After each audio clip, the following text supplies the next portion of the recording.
Sudah? Bismillah, walhamdulillah, wassalatu wassalamu ala rasulillah.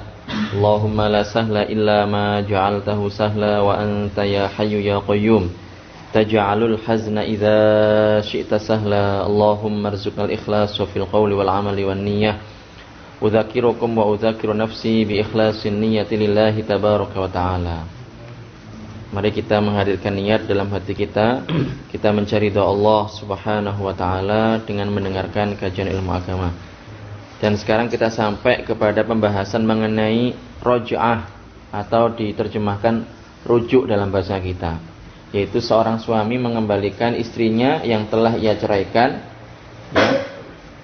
ya, dan masih dalam masa iddah ke pernikahan. Jadi udah istrinya ini yang sudah diceraikan dan masih dalam masa iddah ini kembali menjadi istrinya lagi dengan sirah, tentunya dengan lafal tertentu. Akan kita bahas.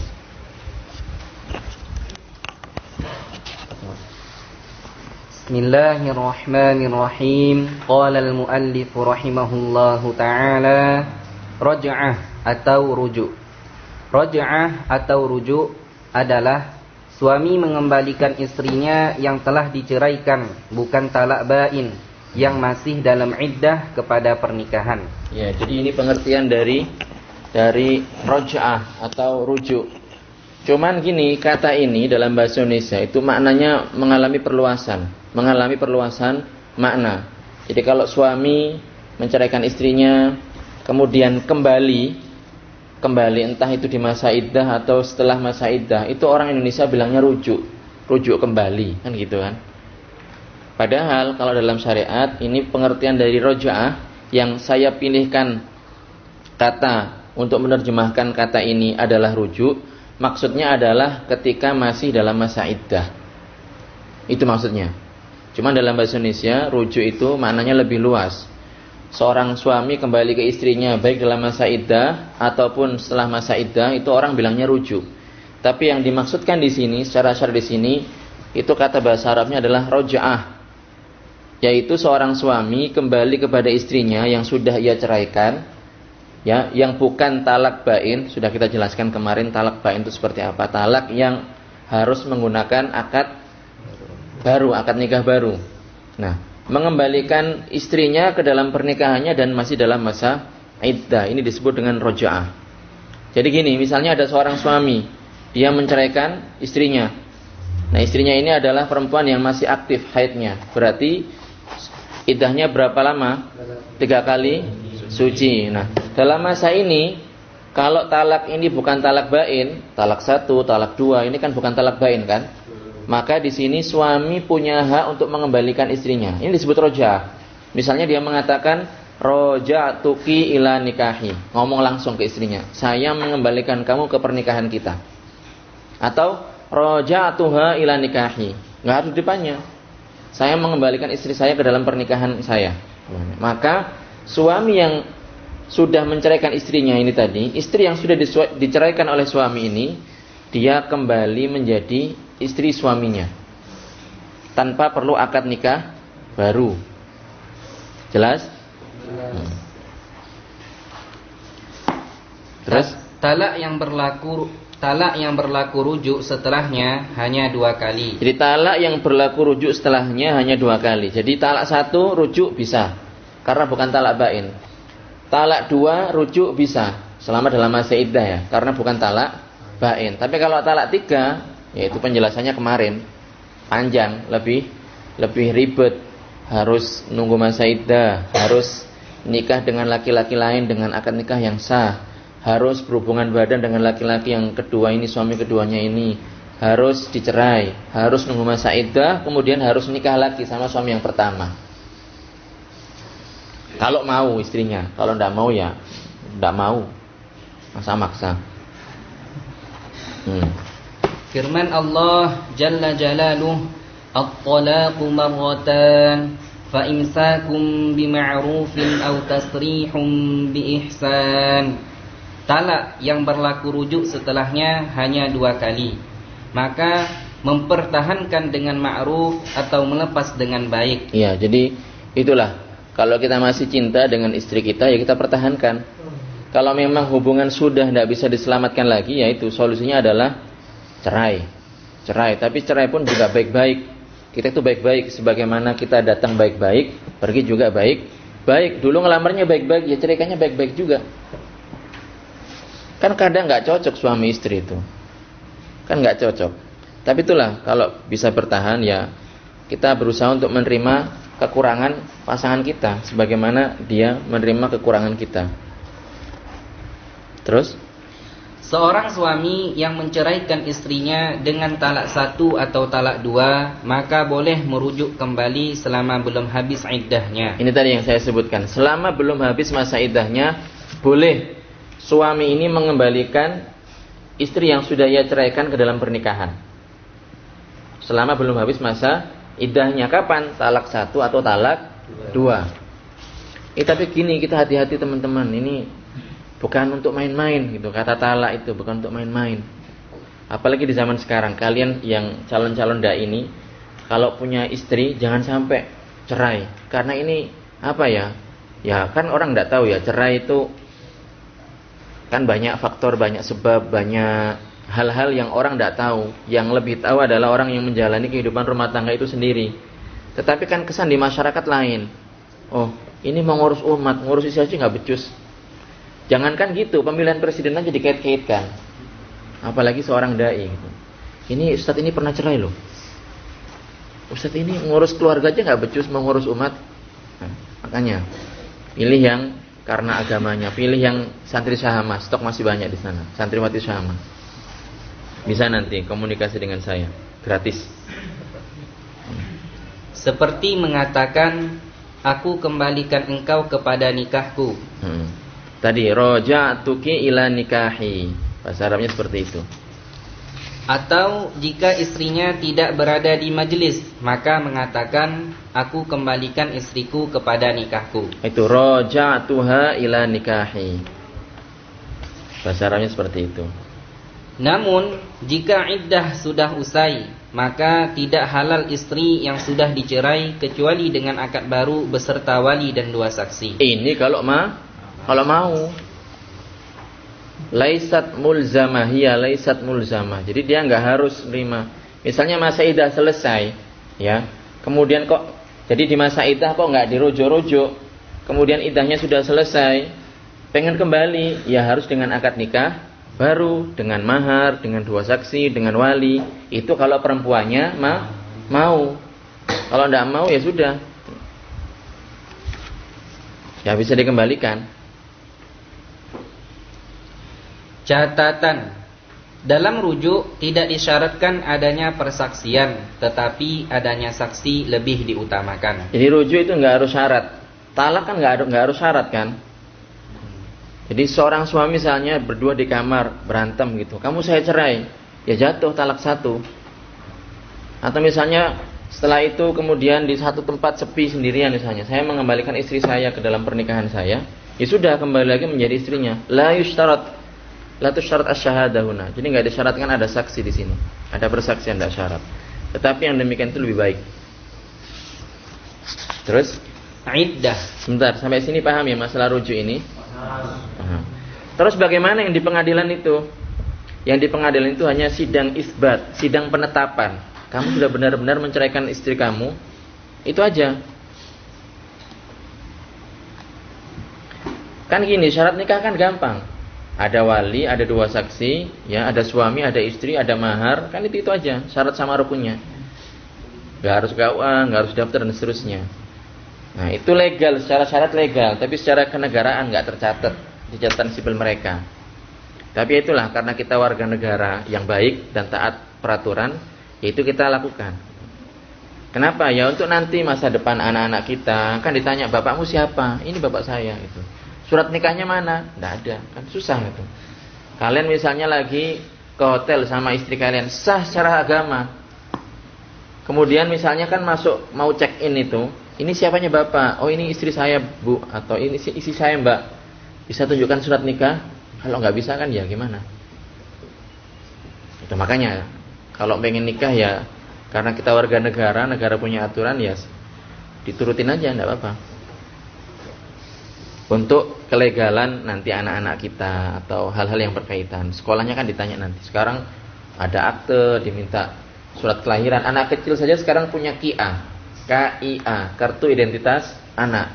Tapi di sini ada yang belum punya KTP di sini. Segera diurus nanti kalau pulang. Biar kalau mati tahu ini namanya siapa, orang mana. Nanti kalau nggak tahu, nanti apa jadinya? Mr. X tulisannya di. Jelas ya? Jadi hal-hal yang sifatnya formalitas kayak gini, sifatnya administrasi ini harus kalian lengkapi ini, penting ini, itu data kalian. Mumpung masih muda gitu. Mumpung masih muda. Masih mudah, bukan masih muda, masih muda. Terus iddah. Nah, setelah menjelaskan mengenai rujuk, kita akan membahas mengenai iddah. Pengertian iddah adalah waktu terhitung di mana wanita menunggu untuk mengetahui kosongnya rahim atau tidak, atau untuk sekedar ta'abbud, semata-mata melaksanakan perintah Allah Jalla wa'ala, atau karena musibah kematian atas suaminya. Jadi masa menunggu, intinya iddah itu adalah masa menunggu, menanti sampai dia boleh nikah lagi. Kenapa menunggu? Ada beberapa faktor. Yang pertama adalah untuk memastikan rahimnya kosong.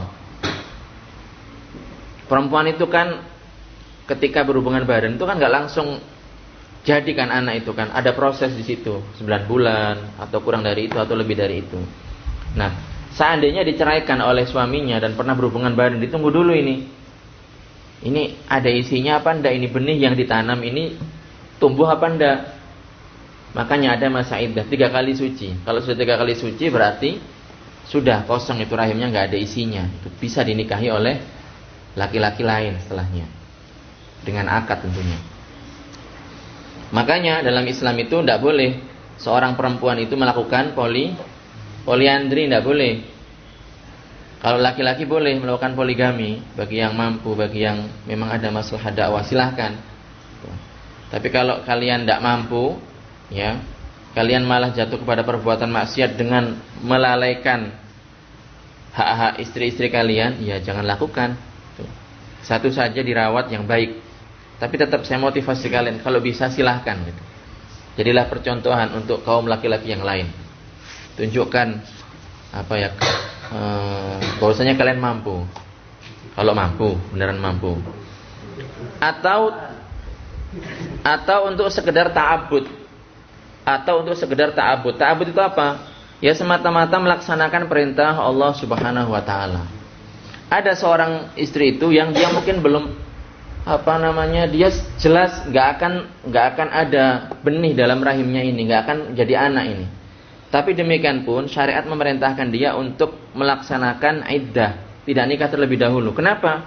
Ya semata-mata karena itu adalah perintah Allah Subhanahu wa taala. Itu makna dari ta'abbud. Seperti kita melaksanakan sholat subuh 2 rakaat, sholat zuhur 4 rakaat, tawaf mengelilingi Ka'bah sebanyak 7 kali. Kenapa? Ya ada hikmahnya. Tapi kan kita tidak tahu. Ya kita katakan itu ta'abbudi, amrun ta'abbudi. Kenapa orang batal wudunya? Karena keluar angin umpamanya, atau karena kencing umpamanya.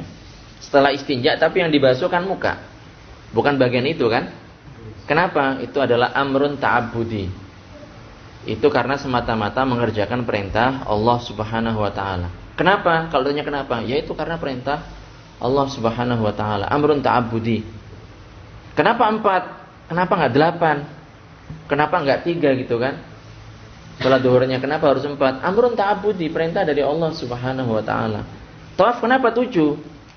Kenapa sa'i juga 7 kali? Safa Marwah, Safa Marwah, Safa Marwah, Marwah Safa, Safa Marwah, Marwah Safa. Seperti itu sebanyak 7 kali. Yaitu karena perintah Allah Subhanahu wa taala. Karena itu yang diperintahkan oleh Rasulullah sallallahu alaihi wasallam, dan beliau apa yang disampaikan benar semuanya. Jadi bukan tempat untuk diperdebatkan, bukan. Karena apa yang beliau sampaikan adalah benar. Wa kullu ma ata bihir rasulu fa haqquhu at-taslim wal qabulu. Jadi apa yang disampaikan oleh Kanjeng Nabi, Rasul bilang A ya A, Rasul bilang putih ya putih, Rasul bilang halal ya halal, haram ya haram, wajib ya wajib. harga mati, nggak bisa diganggu gugat. Wa kullu ma ata bihi rasulu, setiap yang disampaikan oleh Rasulullah fa haqquhu taslim, maka harus diterima, wal qabul. Jadi nggak boleh ditolak, harus diterima. Atau karena musibah kematian. Jadi karena ditinggal mati oleh suaminya. Ada nanti penjelasannya, ada perinciannya. Suami kalau meninggal punya istri, atau laki-laki meninggal punya istri, atau istri dia ditinggal mati oleh suaminya, maka dia harus menjalani masa iddah. Menjalani masa iddah. Kenapa? Ya ini, karena perintah agama seperti itu. Jadi ada 3 perkara. 1 karena untuk mengetahui kosong tidaknya rahim. 2 karena amrun ta'abudi. Dan yang ketiga adalah karena tinggal mati oleh suaminya. Itu. Terus macam-macam perempuan mu'taddah. Mu'taddah itu perempuan yang menjalankan masa iddah. Itu namanya mu'taddah. Yang sedang melaksanakan dan menghabiskan iddah ada 2 macam. Ya. Pertama, yang ditinggal mati suaminya. Ya, suaminya mati. Gimana ini?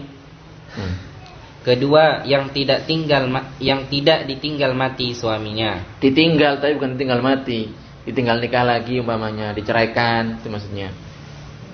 Difasakh, dihulu, ya. Terus? Pertama, yang ditinggal mati suaminya.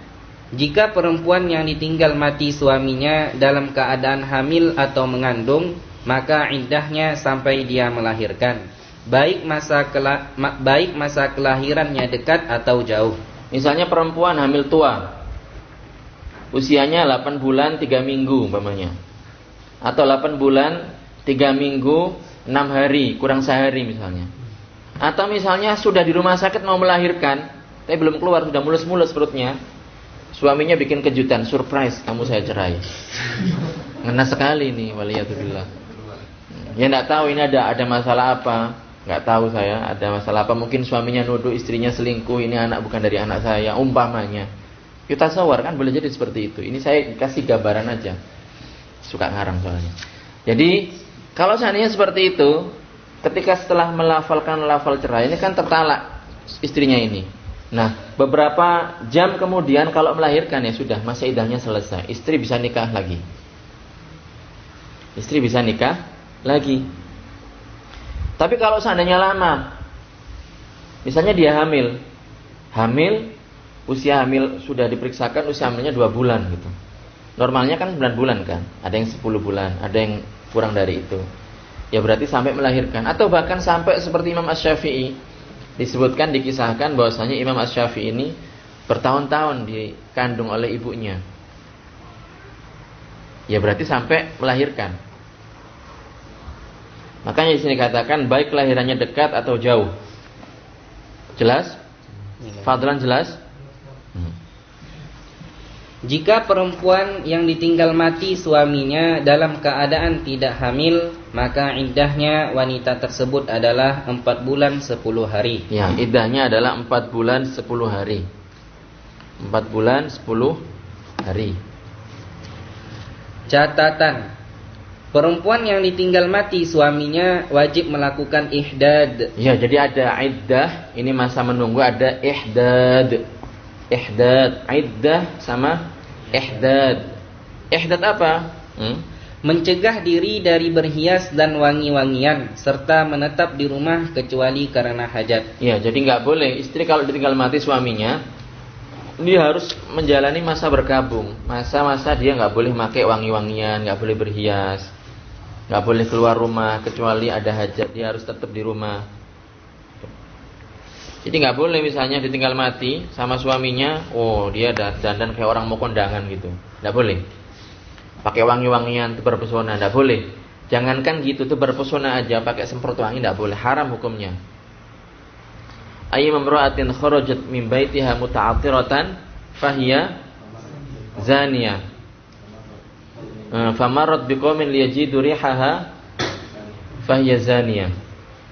Saya ketinggalan tadi. Jadi perempuan mana saja yang dia keluar rumah kemudian dia pakai minyak wangi, tujuannya adalah untuk tebar pesona, biar laki-laki itu tergoda untuk menatap dan menikmati tubuhnya atau menikmati harum baunya dan seterusnya untuk melakukan perbuatan yang haram, itu dia di situ disebutkan fahiya zaniyah. Maksudnya dia berdosa. Jadi bagaimana ini seorang perempuan ini memakai minyak wangi hukumnya? Kalau tujuannya seperti itu, ya hukumnya haram. Kalau perempuan memakai minyak wangi tujuannya seperti itu, hukumnya haram. Tapi kalau tujuannya bukan seperti itu, ya biar seger aja, namanya biar seger gitu, biar nggak bau kepet atau nggak bau kecut. Nah itu hukumnya makruh, hukumnya makruh. Jadi kalau keluar nggak usah pakai minyak wangi, cewek perempuan nggak usah minyak wangi. Kalau di rumah nggak minyak wangi untuk suaminya. Sekarang kan kebalik, perempuan masya Allah kalau mau keluar itu kayak pengantin gitu, riasannya ini full make up, makeover. Jadi yang biasa-biasa, kalau di rumah kayak pembantu, di luar kayak ratu gitu. Kebalik, harusnya di rumah itu dandan gitu, biar suaminya betah di rumah. Gitu. Jadi nggak boleh berhias, pakai baju yang ngejreng, warna-warni, itu juga nggak boleh. Yang sekiranya itu perhiasan nggak boleh.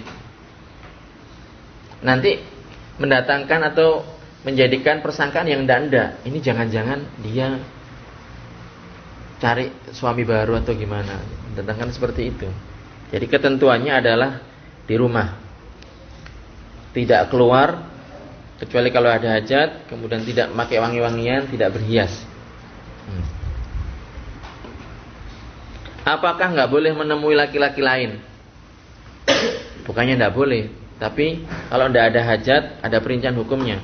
Kalau misalnya menemui orang yang bukan mahram dengan memperhatikan ketentuan-ketentuan syariat, ya nggak haram. Tidak haram bagi perempuan ini menemui laki-laki walaupun bukan mahramnya. Secara umum seperti itu.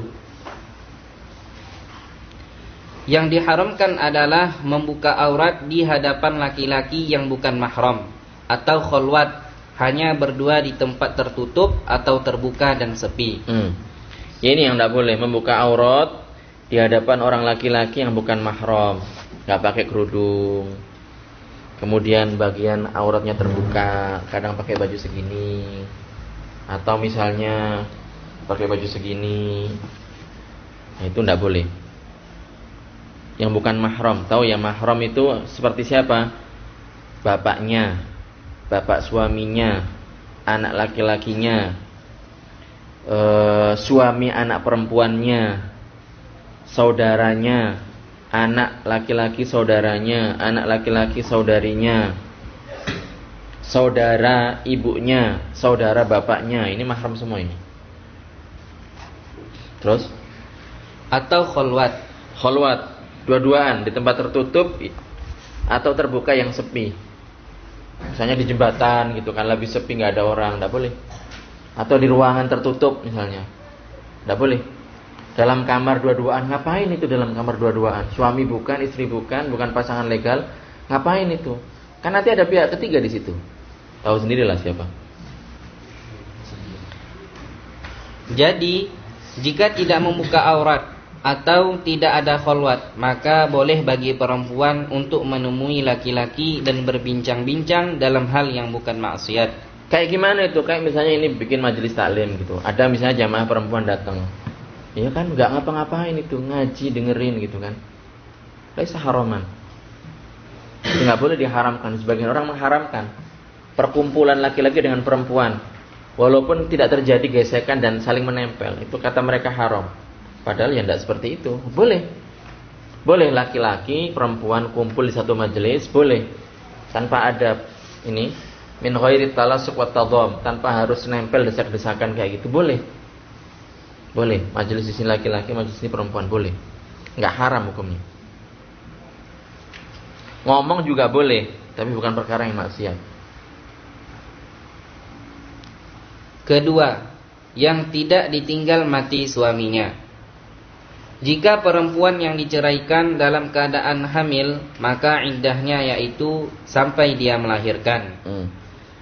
Jika perempuan yang diceraikan dalam keadaan tidak hamil dan termasuk yang mengalami haid, maka ia harus menunggu sampai 3 kali suci.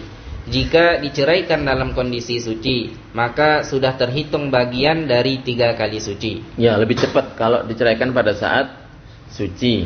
Tapi kalau dalam masa haid jatuh haram, termasuk talak bid'ah, dan ngitungnya adalah pada masa suci setelahnya, setelah haid itu.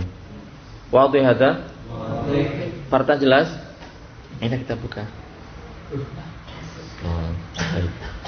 Terus, jika perempuan yang diceraikan belum pernah berhubungan badan dengan suami sama sekali, maka tidak ada iddah baginya. Iya.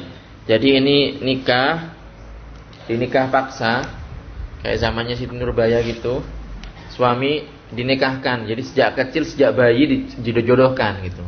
Bapak sama ibunya itu sudah kesepakatan, nanti kalau saya punya anak laki-laki, kamu punya anak perempuan, kita berbesan ya. Mamanya dijodohkan, tidak mau. Sudah masuk akad nikah, ya memang nggak jodoh mungkin. Akhirnya apa? Belum melakukan hubungan badan, dicerai atau terjadi perceraian. Nah ini perempuannya ini nggak ada iddahnya. Jadi masih dan nggak harus masih perawan ya, boleh jadi janda ini, boleh jadi janda. Kalau perawan ya berarti baru pertama kali nikah. Kalau janda berarti sudah pernah nikah, kemudian nikah lagi, belum berhubungan dengan suami yang kedua atau setelahnya.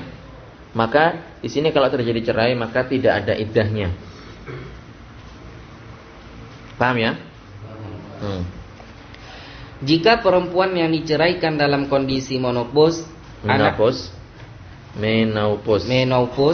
anak kecil yang belum mengalami haid, maka iddahnya adalah 3 bulan qamariyah. Jadi mama yang sudah menopause, sudah tidak haid lagi itu, anak kecil yang belum baligh diceraikan mamanya, maka ini iddahnya adalah 3 bulan qamariyah. 3 bulan qamariyah ya, berarti perhitungan berdasarkan bulan yang di langit itu. Perharinya atau per bulannya bisa 30, bisa 29, tergantung bulan yang di atas itu kelihatan apa enggak. Tergantung apakah menyempurnakan atau istiqmal asyahr atau melihat bulan. Kalau melihat berarti bulannya usianya cuma 29. Kalau enggak berarti digenapkan menjadi 30. Jelas ya ini ya masalah iddah ini. Terus Radha', sesusuan. Dasar hukum radha' adalah firman Allah Jalla Jalaluh, wa in aradtum an tastardi'u auladakum fala junaha 'alaikum idza sallamtum ma ataitum bil ma'ruf. Iya, jadi dalam masalah radha' menyusukan anak ini enggak harus ke istri. Dan istri juga boleh punya hak untuk menolak gitu. Karena yang punya air susu itu kan istri. Kalau istri nggak menyusui misalnya, ya dia boleh-boleh aja seperti itu. Karena yang punya dia.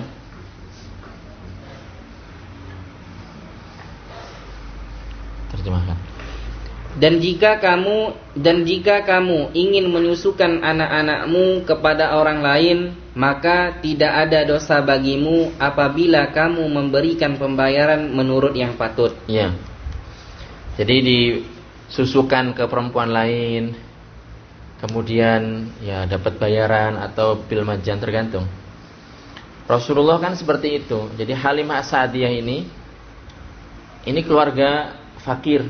Halimah As-Sa'diyah murdi'atu Rasulillah, perempuan yang menyusui Rasulullah, itu kan termasuk golongan yang fakir. Dia ini berangkatnya telat. Jadi orang-orang itu sudah ke tempatnya Rasulullah cari bayi-bayi yang mau disusukan gitu, dirawat. Kemudian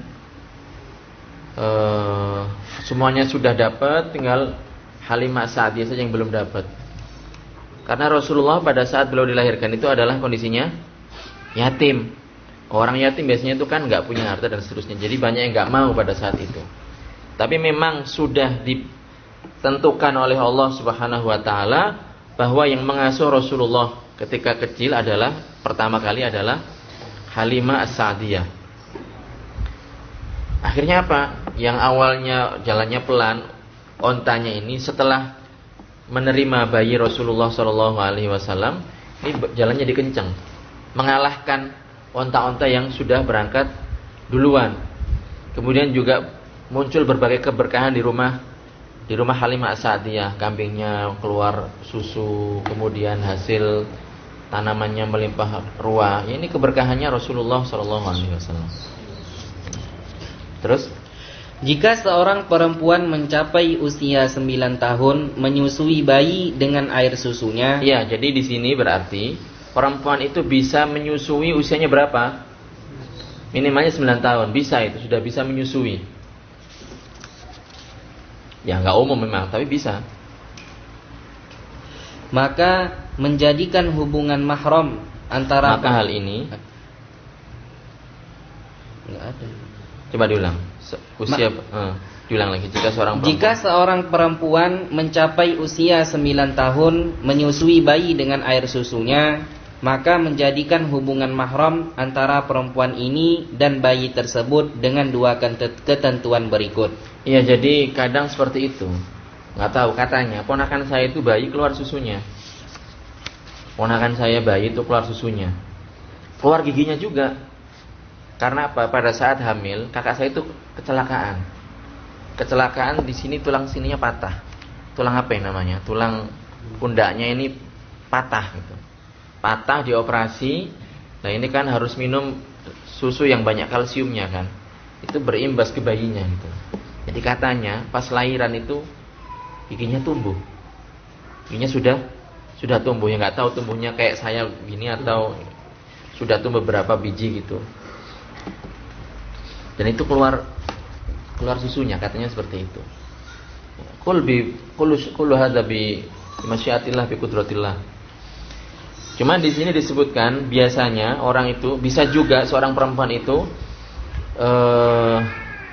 keluar air susu dari payudaranya itu usianya minimalnya adalah 9 tahun. Jadi kalau seandainya menyusui, maka ini menjadikan hubungan tertentu antara perempuan yang menyusui ini tadi dengan bayi yang disusui. Ada syaratnya ini yang akan disebutkan. Pertama, usia bayi kurang dari 2 tahun. Jika bayi sudah mencapai usia 2 tahun dan meminum air susu perempuan, maka hal ini tidak menjadikan hubungan mahram. Jadi kalau misalnya Bilal disusui sama istri saya, jadi mahram. Karena masih belum 2 tahun. Tapi kalau seandainya Umamah misalnya disusui sama istrinya Ustadz Wafa, nggak jadi mahram. Karena sudah lebih dari 2 tahun. Paham ya? Kedua, perempuan ini menyusuinya sebanyak 5 kali susuan di waktu yang terpisah-pisah secara kebiasaan. 5 kali susuan, bukan 5 kali isapan ya, 5 kali susuan. Misalnya sekarang nyusui 1, nanti sore nyusui 2, nanti malam lagi nyusui 3, besoknya lagi nyusui 4, duhur lagi nyusui, nah itu 5 itu. Itu dihitung 5. Tapi kalau misalnya bayi nyusu, kemudian main-main puting, kemudian isep lagi, ya itu dihitung 1 itu. Paham? Tahu kan kalian anak nyusu gimana? Alhamdulillah. Jika bayi berhenti menyusu hingga 5 kali karena sudah enggan dengan payudara, maka ini termasuk terbilang 5 kali. Jadi misalnya nyusu, kemudian sudah kenyang, dicopot, puting perempuan itu dicopot, berarti itu dihitung 1. Begitu pula jika perempuan berhenti menyusui karena suatu kesibukan yang lama, kemudian kembali menyusui, maka ini termasuk berbilang. Jadi misalnya perempuan menyusui, kemudian di tengah menyusui hujan, dia punya jemuran misalnya, dilepas ini, padahal masih pengen ini anaknya. Nah, kemudian setelah beres-beres, setelah angkat jemuran, kemudian dilipat, taruh di lemari, itu kan lama itu. Kemudian nyusuin lagi, nah itu berarti dihitung yang nomor 2. Jika bayi paham ya? Paham sekali apa paham aja? Ya, sangat paham ya. Oh, kalau urusan nyusu paham sekali ya berarti. Terus, jika bayi berhenti menyusui karena main-main. Tahu kan main-main kan? Kadang bayi itu gitu main-main. main-main, ditarik, diulur, tarik, ulur, ibunya teriak-teriak gitu. Ya kesakitan gitu. Itu bagian dari tubuh dia kan. Ditarik, ulur, dilepas. Ya kadang ada bayi yang seperti itu. Tidur yang ringan, bernapas, atau menelan air susu yang terkumpul di mulutnya, kemudian seketika kembali menyusu. Maka ini tidak termasuk berbilang. Jadi kadang bayi itu kan awal-awal ngantuk mau tidur kan netek itu, nyusu kan. Kenyot, kemudian mau ngantuk gitu. Kemudian dia ini masih belum tidur total gitu, masih belum lelap banget. Nah, kemudian dia tersadar terus ngenyot lagi. Nah, itu masih dihitung satu itu. Itu maksudnya tidur yang ringan. Bernafas. Ya kan bayi kan juga bisa tersedak kan. Kalau ngenyot terus gitu. Kemudian misalnya dilepas untuk napas. Kemudian ngenyot lagi. Ya, itu masih dihitung satu. Atau misalnya dikenyot kan ngumpul itu kan di mulutnya itu kan. Kemudian ditelan, dilepas, ditelan. Kemudian ngenyot lagi, itu masih dihitung satu. Paham ya? Paham? Paham karena suka memperhatikan atau gimana ini? Alhamdulillah. Jika ragu apakah bayi menyusu berbilang 5 kali atau kurang, atau menyusu di bawah usia 2 tahun atau setelahnya, maka hal ini tidak menjadikan hubungan mahram. Jadi misalnya pernah disusui tapi lupa, ini Bilal ini pernah nyusu sama istri saya gitu. Tapi istri saya lupa, ibunya Bilal juga nggak perhatikan. Ini berapa kali? Gitu. Nggak ingat, lupa. 5 apa kurang dari 5? Ini pada saat nyusu itu Bilalnya usianya 2 tahun kurang, di bawah 2 tahun atau setelahnya. Kalau ragu maka tidak menjadikan hubungan mahram. Jelas ya? Jika ketentuan ini terpenuhi, maka perempuan yang menyusui menjadi ibu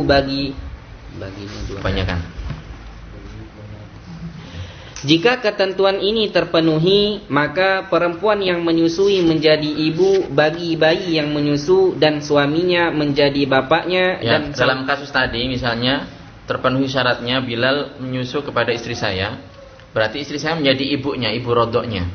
Saya menjadi bapaknya, bapak rodok namanya. Nah, jadi kalau Bilal ini nggak bisa nikah dengan istri saya, karena anaknya ini, seandainya Bilal ini perempuan, bayi perempuan, misalnya Toibah misalnya, nyusu sama istri saya. Nah, berarti istri saya kan jadi ibunya, saya jadi bapaknya. Berarti saya nggak bisa jadi suaminya Toibah, itu nggak bisa. Dan saudara suaminya menjadi pamannya. Saudara suaminya menjadi pamannya. Jadi kalau saya punya, seandainya Harsono ini saudara saya kandung, Harsono menjadi pamannya, tidak bisa ini menikah dengan Toibah ini. Terus haram bagi anak yang menyusu menikahi perempuan yang menyusuinya, begitu ke atas seterusnya. Berarti ibu mertua saya, ibunya istri saya juga menjadi mahram. Seperti ibu dan nenek dari perempuan yang menyusui ini. Dan juga ke bawah seterusnya, seperti putri dan cucu dari perempuan yang menyusui ini. Jadi kalau seandainya, ini kayak contohin tadi ya, berarti ya Wais itu jadi saudaranya Bilal, saudara rodok. Kalau sama Toibah berarti menjadi saudara, nggak bisa keduanya nikah itu. Kalau punya anak ya berarti ini anaknya saudara rodok, nggak bisa juga dinikahi. Begitu seterusnya. Haram bagi perempuan yang menyusui menikah dengan anak yang menyusu kepadanya, begitu ke bawah seterusnya. Jadi kalau Bilal punya anak laki-laki, nggak bisa nikah dengan istri saya.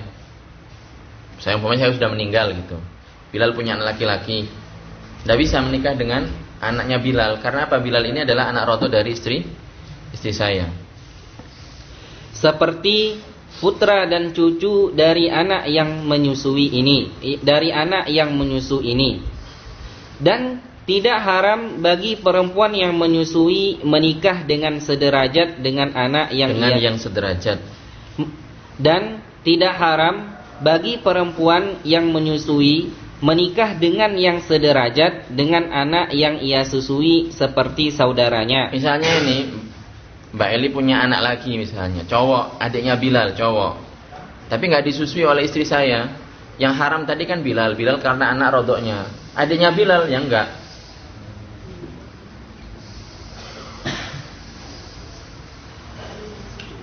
Terus juga tidak haram menikah dengan yang bapak dan kakek anak yang disusui begitu ke atas seterusnya. Paham enggak?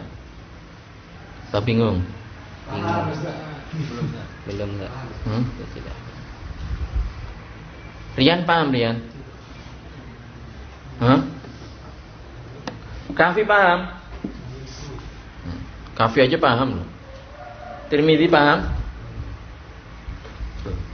Jadi tidak haram menikah dengan bapak dan kakek anak yang disusui begitu ke atas terusnya. Jadi misalnya saya meninggal, istri saya ini tadi kan nyusuin Bilal. Lah, bapaknya Bilal siapa? Ya berarti tidak boleh istri saya nikah dengan Ustadz Wafa. Bapaknya Ustadz Wafa siapa? Ya bapaknya, nggak tahu namanya siapa saya. Juga nggak bisa nikah dengan istri saya. Hah? Iya, tidak apa boleh, tidak haram maksudnya. Tidak haram. Tadi saya bilang apa? Enggak, tidak haram. Boleh alias boleh. Boleh nikah, tidak haram alias boleh nikah. Jelas? Jam berapa sekarang? Break dulu atau lanjut? Kita lagi ya. Ini hadonah mudah ini, baca. Hadonah pengasuhan. Hadonah pengasuhan adalah pemeliharaan anak kecil dan hal-hal terkait pendidikannya. Berikut adalah syarat-syarat dalam hak pengasuhan. Jadi siapa yang berhak mengasuh anak ini? Syaratnya apa kalau dia mau mengasuh? Ini penjabarannya berikut. Pertama, merdeka. Jadi bukan budak. Kedua, berakal. Tidak gila. Ketiga, Islam. Jika anaknya dihukumi Islam. Jika anak dihukumi Islam, maka ibu yang ingin mengasuhnya harus seorang muslimah, begitu juga ayahnya. Ya.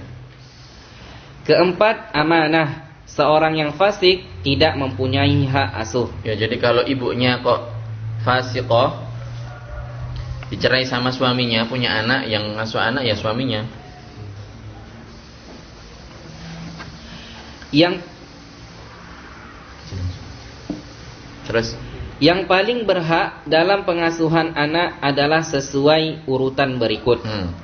Pertama, ibu kandungnya jika masih dalam masa usia menyusui. Jadi kalau masih usia menyusui, yang paling berhak urutan pertama adalah ibu kandungnya. Yang demikian ini adalah jika ibu tidak menikah. Ya, kalau ibunya tidak nikah. Kalau menikah ya berarti pindah nanti, hak pengasuhannya pindah, secara keutamaan pindah. Kedua, nenek dari jalur ibu begitu ke atas seterusnya dengan ketentuan mendahulukan yang paling dekat. Ya, jadi kalau ada neneknya bayi, ya berarti neneknya. Kalau tidak ada ya berarti atasnya lagi neneknya ibunya. Ketiga, ayah kandungnya. Nah, yang ketiga baru ayah kandungnya. Keempat, nenek dari jalur ayah begitu ke atas seterusnya dengan ketentuan mendahulukan yang paling dekat. Ya tadi itu.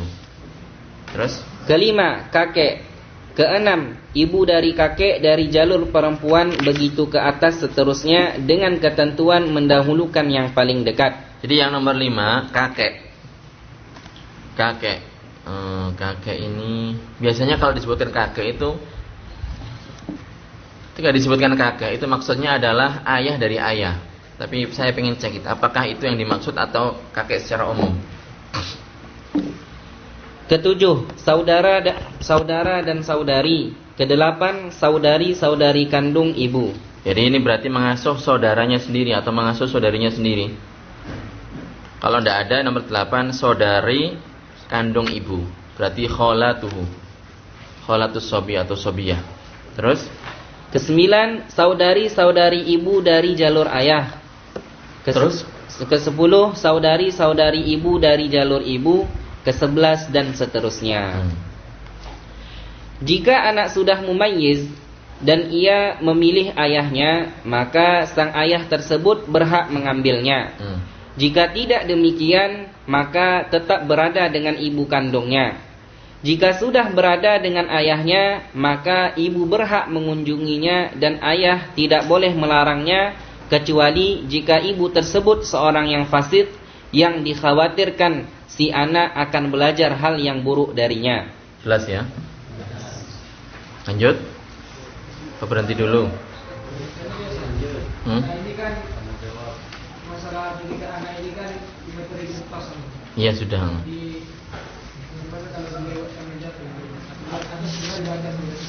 Ya, kita break dulu ya. Break dulu aja. Wallahu subhanahu wa ta'ala alam wa ahkam. Ada yang mau nanya?